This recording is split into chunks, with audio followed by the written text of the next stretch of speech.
Hello বন্ধুরা, এখন আমি চলে যাব আমার মায়ের বাড়ি।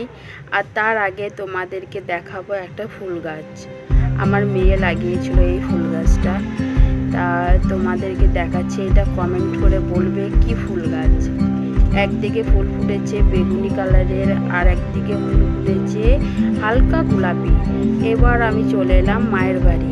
দেখি বিকেলে প্রচুর পরিমাণে বৃষ্টি হয়েছে, আর দেখছি জল জমে আছে। এবার চলে আসলাম মায়ের বাড়ি। আর ওইদিকে দেখছি আমার ভাবি থালা ধুচ্ছে, আর এদিকে আমার ছোট ভাবি পিঠে করছিল, আমাকে বলছে খাবে বসো। আমি বললাম না, খাবো না। এখানে দেখছি কিছু কিছু ছোটো ছোটো মুরগি রেখেছে। এবার আমার মাদের নতুন বাড়িতে চলে যাচ্ছি দুতলায়। এটা হচ্ছে আমার ভাইপো, আর আমার ভাইপোকে বলছে একটু হাই করে দে। ও হাই করছে। তারপরে বললাম যে চল তিনতলা ছাদে যাবো, এখনো কাজ কমপ্লিট হয়নি, হচ্ছে। আর আমার ভাইপোকে বলছি যে তুই একটু আমার ভিডিওটা করে দে।